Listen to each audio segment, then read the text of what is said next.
A cruz como golpe mortal em Satanás, na Teologia da Expiação de Ellen White. Eu sou Ezequiel Gomes, você está no canal Vem Senhor Jesus e hoje continuamos o nosso estudo do último apêndice do livro Questões sobre Doutrina, o clássico mais polêmico da história do Adventismo. No vídeo de hoje nós vamos falar de uma questão bem interessante que Ellen White traz na relação entre a expiação realizada na cruz do Calvário e o fato de que essa expiação pode ser entendida como um golpe mortal no inimigo de Deus, o diabo. Então aqui Ellen White escreve o seguinte: Cristo morreu sobre a cruz para desferir um golpe mortal em Satanás e tirar o pecado de cada alma crente.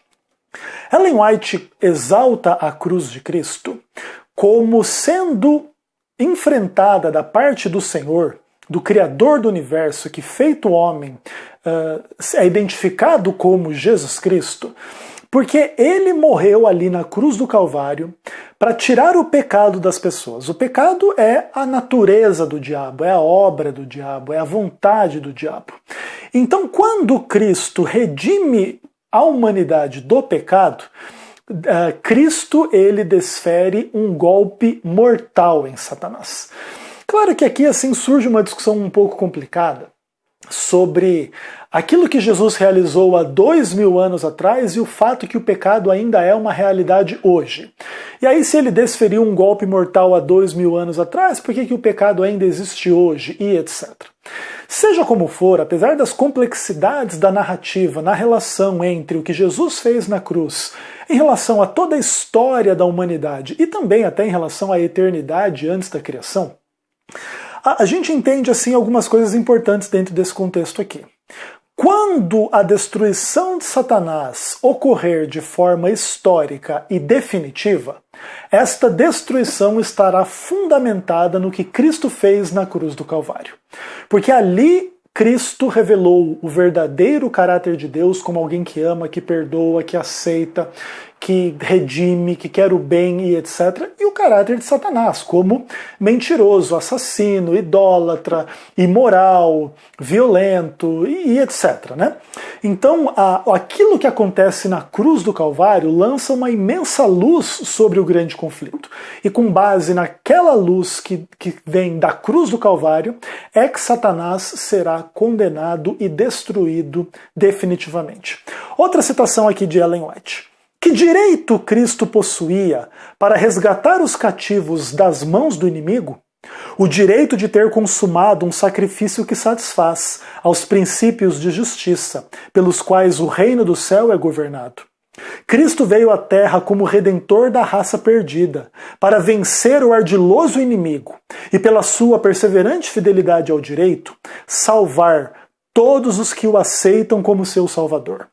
Na cruz do Calvário pagou o preço da redenção do ser humano e assim conquistou o direito de tirar os cativos das garras do grande enganador, que por uma mentira arquitetada contra o governo de Deus provocou a queda do homem, que assim perdeu toda a reivindicação de ser chamado de um súdito leal do glorioso reino eterno de Deus.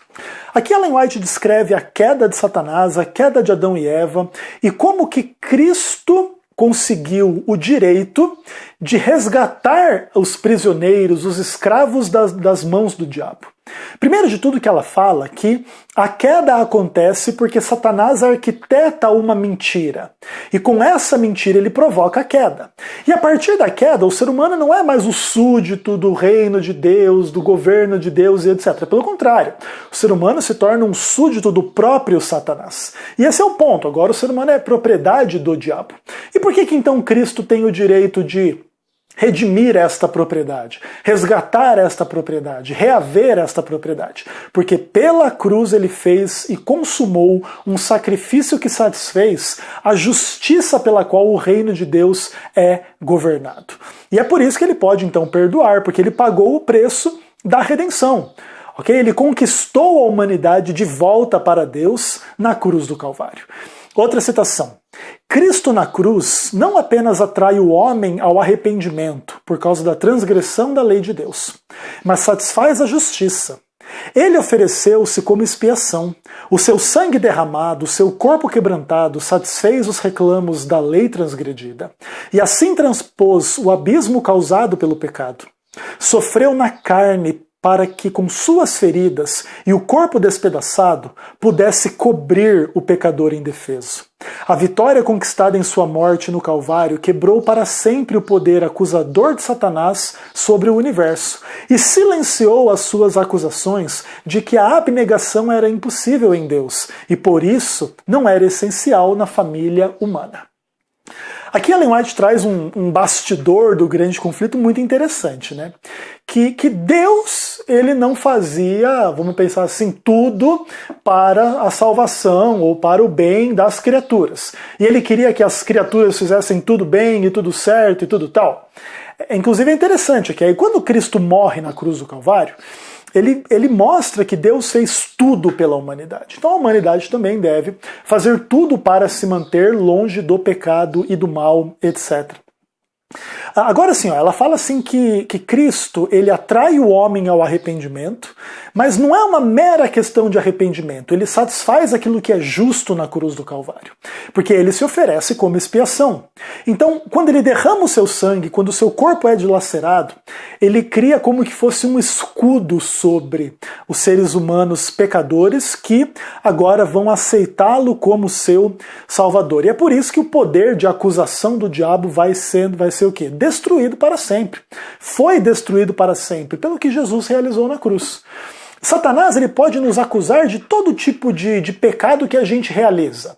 Pecados sexuais, pecado com dinheiro, pecado com a mentira, com a idolatria, com indolência, com preguiça, com falta de amor, com falta de fé, com transgressões inúmeras que existem aí na mente, no coração, nas palavras, nos relacionamentos e na vida de cada pessoa. Mas Cristo ele rompe o poder desta acusação porque ele morreu por cada um desses pecados, por cada um de nós. E quando nós o aceitamos, nós encontramos nele um escudo, um refúgio, um salvador. E nesse ponto é interessante de ver como que Jesus ele vence o diabo. Ele não vence como quem briga com quem está brigando, mas como quem se submete a quem está brigando e assim desmascara o caráter daquele que é o briguento da história, né? Que é o acusador, que é o mentiroso, que é o assassino por excelência, que é o diabo.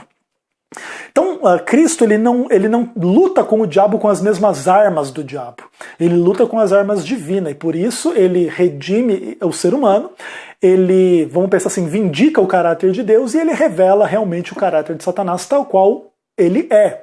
E claro, Satanás como um ser mentiroso por excelência, ele obviamente já causou muita confusão, né, no universo de Deus em relação a ele mesmo e a Deus. E é na cruz, na expiação, que Cristo o desmascara de forma definitiva. Outra citação. Logo deveria ser oferecido o grande sacrifício para o qual apontavam todas as ofertas judaicas. Quando estava com a cruz perante si, o Salvador prenunciou a sublime predição: agora será expulso o príncipe deste mundo, e eu, quando for levantado da terra, todos atrairei a mim. Viu que o grande apóstata que havia sido expulso do céu era o poder central na terra. Procurando o trono de Satanás, encontrou-o estabelecido onde o trono de Deus deveria estar. Viu todos os homens adorando o apóstata, que os inspirava com a sua rebelião. Os habitantes deste mundo haviam se prostrado aos pés de Satanás. Cristo declarou: onde está fixado o trono de Satanás? Ali estará a minha cruz, o instrumento da humilhação e do sofrimento. Nessa citação, Ellen White ela coloca aquilo que Cristo diz a respeito da sua morte, que por causa da sua morte o diabo seria expulso, seria destruído. E quando Cristo ele procurou o trono de Satanás no mundo, ele encontrou esse trono onde Deus deveria estar, o trono de Deus deveria estar. E ele tomou uma decisão, tá, então já que aqui nesse mundo o diabo está sendo adorado como se ele fosse Deus ou melhor do que Deus, e a sua rebelião mentirosa, sedutora, vaidosa, orgulhosa, agressiva está aí seduzindo os homens e os homens estão participando deste espírito e desta natureza, então é neste mundo que eu fixarei a minha cruz. Jesus falando, né? É bonito de ver assim a postura de Cristo, né? E por fim, Ellen White escreve assim: Cristo foi ressuscitado, mas ressuscitou, aliás, foi crucificado, mas ressuscitou da sepultura com extraordinário poder e glória. Tomou em seu poder o mundo ao qual Satanás pleiteou presidir, e restaurou a raça humana ao favor de Deus. E nessa gloriosa conclusão de sua obra, cânticos de triunfo ecoaram repetidas vezes através dos mundos não caídos. Anjos e arcanjos, querubins e serafins se uniram ao canto de vitória. Basicamente, Ellen White descreve aqui então uma cena do triunfo de Cristo diante aí dos mundos não caídos, diante do universo celestial, os anjos, querubins, serafins e todo mundo envolvido na adoração a Deus mediante a redenção que Cristo realizou, desmascarando perfeitamente o caráter do diabo, as acusações do diabo contra a lei de Deus, contra a humanidade e etc. E assim é que Jesus, pelo sangue da sua cruz, ele realiza a paz. E essa paz demanda a destruição daquele que não permite a paz, que é o diabo. E é por isso que quando Cristo realiza a expiação dos pecados, ele decreta a sentença de morte de Satanás.